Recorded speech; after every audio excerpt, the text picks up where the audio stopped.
Bye, babe. Love you. Bye.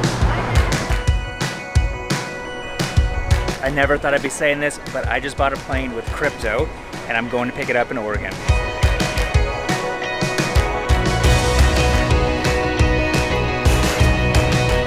Now you're probably saying, you got this with only $3,900 bucks.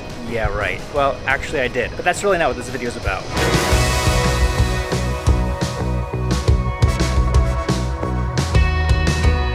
My whole life, I've always said, I will never own my own airplane. I never even wanted to. So it's pretty crazy that I'm even going up there to get one. But when I found out about these things called experimental airplanes, it got me hooked. Basically, with experimental, you can customize your plane like a car. I want to throw bigger tires on it, I can throw bigger tires on it. So I haven't even seen the plane yet, but don't worry, I did hire someone, a professional, to go look at it and give me a pre-buy inspection. Man, I'm excited about seeing it tomorrow and going on my very first flight.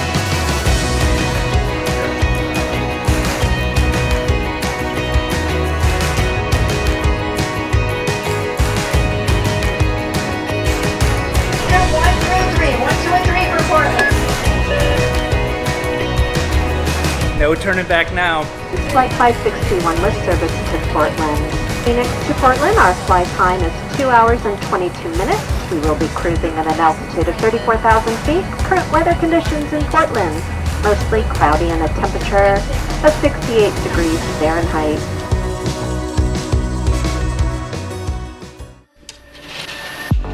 All right, he's here. Let's go meet the guy I just bought this plane from. Scott. Hey. Good to meet you too. I'm Ryan. Hi, Ryan. Pleasure meeting you. Let me go drop off my card real quick and then we'll get out of here. Sure. How are you doing? Good. Excellent.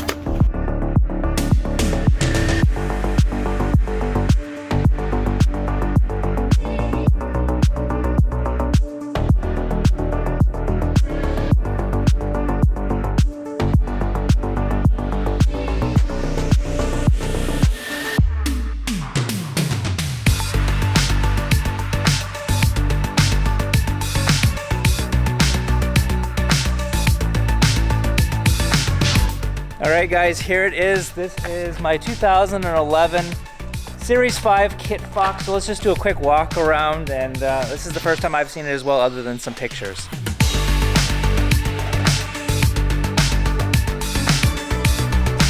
Alright.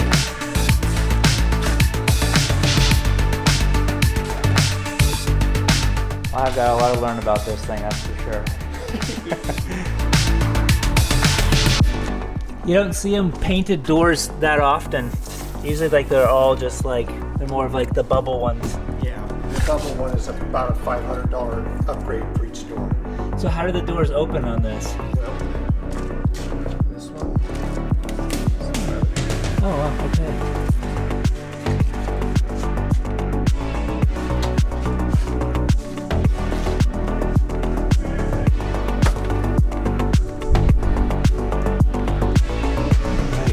Never thought I would own a plane. Like, in fact, I never even have wanted to. Like, my whole life I was like, no, I never want to own an airplane.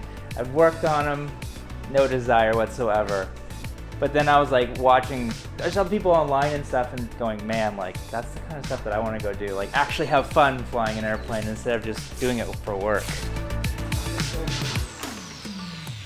So he's gonna quickly show me how to fold the wings back. If you're not familiar with the Kitfox, you can fold these wings back for storage, or if you want to travel it around. And this guy here that's landing is the guy who's gonna do my training in it this weekend.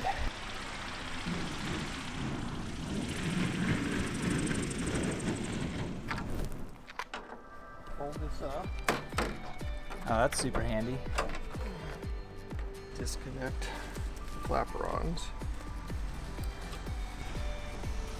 And then you have to disconnect this poly mount. Push this out just slightly so it disengages. It has a couple of little locators right here. Okay. In here.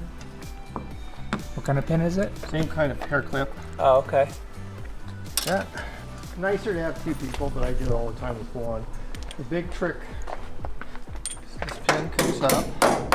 This hammer was made for this little punch.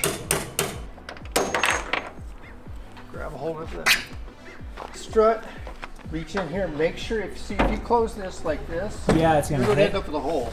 Okay. So reach under, and you got to kind of magically do that. And the same thing on the back. Well, that one only took like 5 minutes. Yeah, you get better at it. And once it gets back here, you can flip this all the way up. All these ribs here are wood. Yep. So don't put your gas can up here. Don't, Climb on the wing. climb on the wing. Fiberglass tanks? Yes. Okay. Yep. Mike, I'm Ryan. Hi, Ryan. It's nice to meet you. Yeah, pleasure. So what do you think of the plane? Oh man, I'm excited. Pretty nice, isn't it? Yeah, I'm very excited. Make it official, huh? Yep. Sounds good. Okay. Official? It's your airplane. Awesome. That's exciting. So it's the most expensive thing you ever bought besides a house? Yes, it is. Well, good for you. This is my very first flight in the Kitfox. We're gonna go out, we're gonna do some air work first, probably a bunch of stalls, then we'll get into landings, takeoffs, things like that. Anyway, come join me on my very first flight.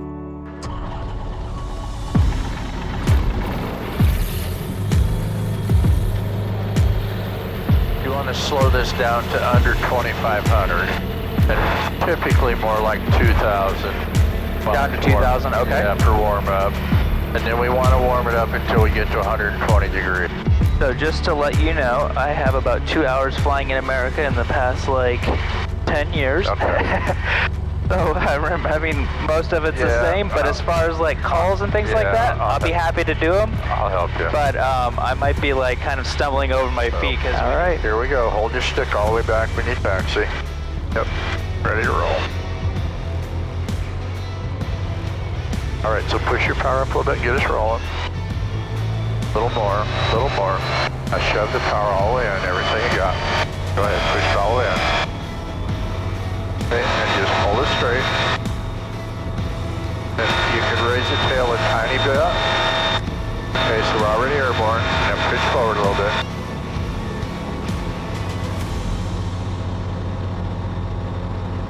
Yep, it's a rudder airplane, that's for sure. I'm gonna get lots of work on that.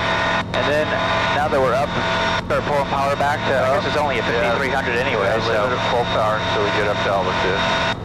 Okay, so as you level off here, let your speed build up, and then set your power back to 5,200.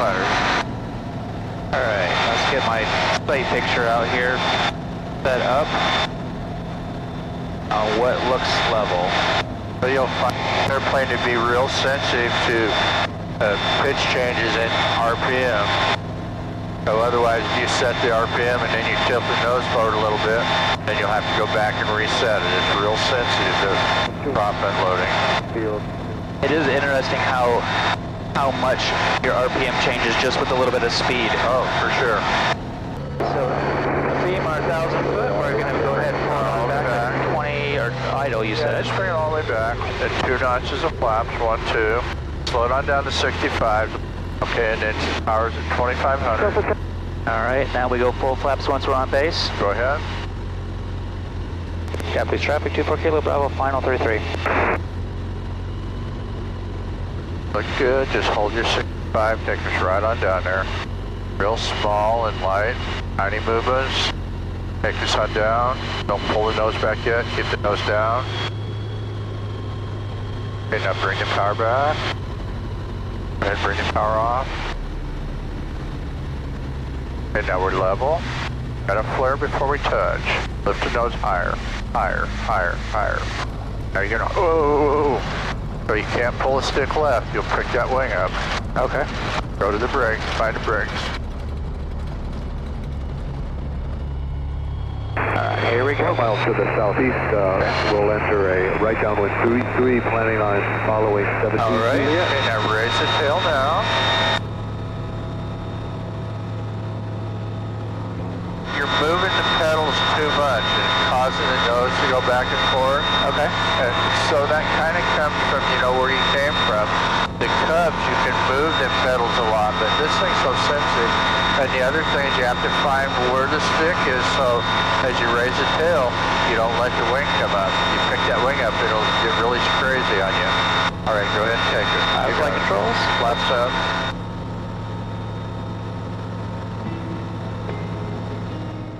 realized that I never actually finished off this video. I found out that training is not a very conducive environment for filming. So I got about 10 hours in this with Mike over the weekend. An insurance requirement, but highly recommended if you do buy a Kitfox. It is not like flying any other airplane. And myself, like, I only had like 10 hours of tailwheel experience spread out over 20 years. So this year I got 2 hours before I got here. So really, I don't have any experience whatsoever.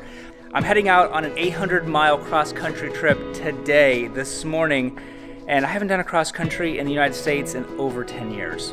Be sure to check this video out up here in the corner if you'd like to see my trip back. So yeah, wish me luck.